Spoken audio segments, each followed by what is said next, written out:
السلام عليكم ورحمة الله وبركاته. الحمد لله الذي نحمده ونستعينه ونستغفره ونؤمن به ونتوكل عليه أما بعد. அன்பிற்குரிய அல்லாஹ்வின் நல்லடியார்களே, அன்பு சகோதரர்களே, நாம் தொடர்ச்சியாக பார்த்து வரக்கூடிய துஆக்களினுடைய திக்ருகளினுடைய தொகுப்பில் இன்று நாம் பார்க்க இருக்கின்ற விடயம் என்னவென்றால், இன்றைய தினம் வெள்ளிக்கிழமை ஜும்ஆவுடைய நாளாக இருந்து கொண்டிருக்கின்றது. இன்றைய நாளில் நாம் இந்த சூறாவை ஓதி அல்லாஹ்விடம் பிரார்த்தனை செய்வோம்.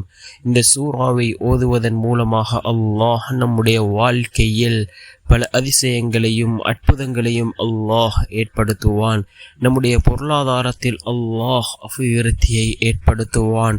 சிறந்ததொரு வாழ்க்கையை அல்லாஹ் நமக்கு அமைத்து தருவான். அந்த அளவுக்கு சிறந்த அற்புதமான ஒரு சூறாவை தான் நாம் இன்றைய வீடியோவில் பார்க்க இருக்கின்றோம். அன்பார்ந்தவர்களே, அல்லாஹ்வின் நல்லடியார்களே, அதிகமானோர் நம்முடைய சேனலை சப்ஸ்கிரைப் செய்யாமல் பார்த்து கொண்டிருக்கின்றீர்கள். நீங்கள் சப்ஸ்கிரைப் செய்து லைக் இடுவதன் மூலமாக நமது சேனலில் உள்ள வீடியோக்கள் இன்னும் பல சகோதரர்களுக்கு கொண்டு போய் சேர்க்கப்படும். அவர்கள் அதனை பார்த்து பயனடைந்தால் அதற்குரிய கூலியை அல்லாஹ் உங்களுக்கும் வழங்குவான். அன்பார்ந்தவர்களே, அல்லாஹ்வின் நல்லடியார்களே, இன்றைய தினம் ஜும்ஆவுடைய நாளாக இருந்து கொண்டிருக்கின்றது. அல்லாஹ்வின் தூதர் ஸல்லல்லாஹு அலைஹி வஸல்லம் அவர்கள் கூறினார்கள், சூரியன் உதிப்பதில் மிகச்சிறந்த நாள் வெள்ளிக்கிழமை ஜும்ஆவுடைய நாள் என்பதாக அல்லாஹ்வினுடைய தூதர் ஸல்லல்லாஹு அலைஹி வஸல்லம் அவர்கள் கூறினார்கள். அன்பார்ந்தவர்களே, அல்லாஹ்வின் நல்லடியார்களே, இந்த ஜும்ஆவுடைய நாளின் சிறப்பை பற்றி இன்னும் ரசூலுல்லாஹி ஸல்லல்லாஹு அலைஹி வஸல்லம் அவர்கள் கூறிய பொழுது, இந்த நாளிலே ஒரு நேரம் இருக்கின்றது. அந்த நேரத்தில் நாம் கேட்கக்கூடிய துஆக்கள் அல்லாஹ்விடத்திலே ஏற்றுக்கொள்ளப்படுகின்றது என்று கூறினார்கள் ஸல்லல்லாஹு அலைஹி வஸல்லம் அவர்கள். அது எந்த நேரம் என்பது பற்றி இமாம்களுக்கிடையே கருத்து வேறுபாடுகள் இருந்தாலும் அதிகமான இமாம்களினுடைய கருத்து அசருக்கு பின்னால் உள்ள நேரம். ஜும்ஆவுடைய நாள் அசருக்கும் மக்ரிபுக்கும் இடைப்பட்ட அந்த நேரத்தை தான் ரசூலுல்லாஹி ஸல்லல்லாஹு அலைஹி வஸல்லம் அவர்கள் கூறியதாக அதிகமான இமாம்கள் குறிப்பிடுகிறார்கள். அன்பார்ந்த சகோதரர்களே, அல்லாஹ்வின் நல்லடியார்களே, இந்த நேரத்தில் நாம் அதிகமாக துஆ பிரார்த்தனைகளில் ஈடுபடுவோம். நிச்சயமாக அல்லாஹ் நம்முடைய துஆக்களுக்கும் பதில் வழங்குவான். நாம் இன்றைய தினம் பார்க்க இருக்கின்ற சூரா என்னவென்றால், அல்லாஹ் ஜல்ல சுப்ஹானஹு வ தஆலா தன்னுடைய குர்ஆனிலே மொத்தமாக 114 சூறாக்களை அல்லாஹ் வைத்திருக்கின்றான். அந்த சூறாவிலே 62வது அத்தியாயம் அல்லாஹ் சூரத்துல் ஜும்ஆ வென்றே ஒரு சூறாவை வைத்திருக்கின்றான். அதாவது வெள்ளிக்கிழமை என்று பொருள்படக்கூடிய ஒரு சூறாவை அல்லாஹ் தன்னுடைய குர்ஆனிலே வைத்திருக்கின்றான். அப்ப இந்த வெள்ளிக்கிழமையுடைய நாள் இந்த அளவுக்கு சிறந்த ஒரு நாளாக இருக்கின்றது என்பதனை நாம் இதன் மூலமாகவே விளங்கிக் கொள்ள முடியும். இந்த சூரத்துல் ஜும்ஆ 11 வசனங்களை கொண்ட ஒரு சூரா, மதீனாவிலே இறக்கி வைக்கப்பட்ட ஒரு சூரா. இப்பொழுது நாம் அந்த சூறாவையும் அதனுடைய தமிழ் அர்த்தங்களையும் பார்க்கலாம். பிஸ்மில்லாஹிர் ரஹ்மானிர் ரஹீம். அளவற்ற அருளாளனும் நிகரற்ற அன்புடையோனுமாகிய அல்லாஹ்வின் பெயரால் ஆரம்பம் செய்கின்றேன். يسبح لله ما في السماوات وما في الأرض الملك القدوس العزيز الحكيم. வானங்களில் உள்ளவையும் பூமியில் உள்ளவையும் அல்லாஹ்வை தஸ்பீஹ் செய்து கொண்டிருக்கின்றது. அவன் தான் மெய்யான பேரரசன், பரிசுத்தமானவன், யாவரையும் மிகைத்தவன், ஞானம் மிக்கவன். هو الذي بعث في الأميين رسولا منهم يتلو عليهم آياته ويزكيهم ويعلمهم الكتاب والحكمة وإن كانوا من قبل لفي ضلال مبين.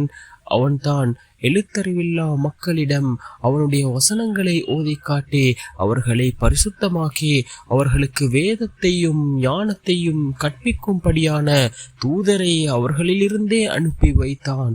அவர்களோ அதுக்கு முன்னர் பகிரங்கமான வழிகேட்டிலேயே இருந்தனர். وآخرين منهم لما يلحقوا بهم وهو العزيز الحكيم. இவர்களுக்காகவும் இவர்களுடன் சேராத பிற்காலத்தவர்களுக்காகவும் தூதராக அனுப்பி வைத்தான். அவன் யாவரையும் மிகைத்தவன், ஞானம் மிக்கவன். ذلك فضل الله يؤتيه من يشاء والله ذو الفضل العليم. அதுவே அல்லாஹுவின் அருளாகும், தான் விரும்பியவர்களுக்கு அதனை அவன் அளிக்கிறான். மேலும் அல்லாஹ் மகத்தான அருளுடையவன். மஸலுல்லதீன ஹும்மிலுத் தௌராத ثم لم يحملوها كمثل الحمار يحمل أسفارا بئس مثل القوم الذين كذبوا بآيات الله والله لا يهدي القوم الظالمين. எவர்கள் தௌராத் வேதம் சுமத்த பெற்று பின்னர் அதன்படி நடக்கவில்லையோ அவர்களுக்கு உதாரணமாவது ஏடுகளை சுமக்கும் கழுதையின் உதாரணத்திற்கு ஒப்பாகும். எச்சமூகத்தார் அல்லாஹுவின் வசனங்களை பொய்ப்பிக்கிறார்களோ அவர்களின் உதாரணம் மிக கெட்டதாகும். அல்லாஹ் அநியாயக்கார சமூகத்தாரை நேர்வழியில் செலுத்த மாட்டான். قل يا أيها الذين هادوا إن زعمتم أنكم أولياء لله من دون الناس فتمنوا الموت إن كنتم صادقين. நபியே, நீர் கூறுவீராக, யஹூதிகளே, மற்ற மனிதர்களை விட நீங்கள் தாம் அல்லாஹுக்கு பிரியமானவர்கள் என்று எண்ணுவீர்களானால், மேலும் அவ்வெண்ணத்தில் நீங்கள் உண்மையானவர்களாக இருப்பின், நீங்கள் மரணத்தை விரும்புங்கள். ولا يتمنونه أبدا بما قدمت أيديهم والله عليم بالظالمين.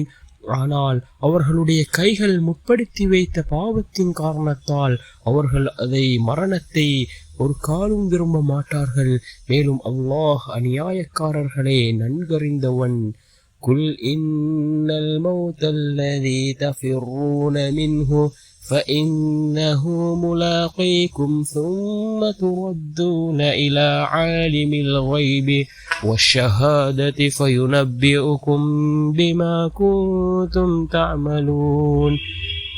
நீங்கள் எதை விட்டும் இரண்டு ஓடுகிறீர்களோ அந்த மரணம் நிச்சயமாக உங்களை சந்திக்கும். பிறகு மறைவானதையும் பகிரங்கமானதையும் நன்கறிந்தவனிடம் நீங்கள் கொண்டு மீட்டப்படுவீர்கள்.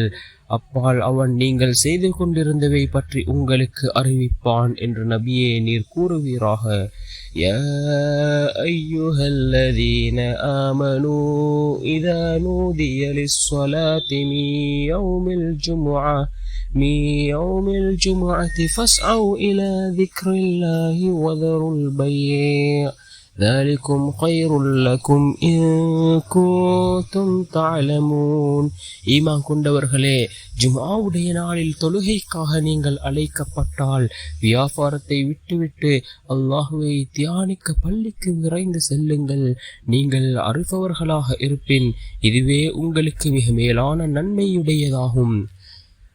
فإذا قضيت الصلاة فانتشروا في الأرض وابتغوا من فضل الله واذكروا الله كثيرا لعلكم تفلحون. பின்னர் ஜும்ஆ தொழுகை நிறைவேற்றப்பட்டு விட்டதும் பள்ளி வாசலிலிருந்து வெளிப்பட்டு பூமியில் பரவி சென்று அல்லாஹ்வுடைய அருளை தேடிக் கொள்ளுங்கள். அன்றியும் நீங்கள் வெற்றியடையும் பொருட்டு அல்லாஹ்வை அதிகம் தியானம் செய்யுங்கள். وَإِذَا رَأَوْا تِجَارَةً أَوْ لَهْوًا انفَضُّوا إِلَيْهَا وَتَرَكُوكَ قَائِمًا قُلْ مَا عِندَ اللَّهِ خَيْرٌ مِنَ اللَّهْوِ وَمِنَ التِّجَارَةِ வல்லாஹு கைருர் ராஸிகீன். இன்னும் நபியே, அவர்களில் சிலர் ஒரு வியாபாரத்தையோ அல்லது வேடிக்கையையோ கண்டால் அதன்பால் அவர்கள் சென்று விடுகின்றனர். மேலும் நின்றவண்ணமே உம்மை விட்டு விடுகின்றனர். அல்லாஹ்விடத்தில் இருப்பது வேடிக்கையை விடவும் வியாபாரத்தை விடவும் மிகவும் மேலானதாகும். மேலும் அல்லாஹ் உணவளிப்பவர்களில் மிகவும் மேலானவன் என்று நபியே நீர் கூறுவீராக என்று என்று பொருள்படக்கூடிய மிகச்சிறந்த ஒரு சூரா. இதனை ஓதி நாம் அல்லாஹ்விடத்திலே பிரார்த்தனை செய்வோம்.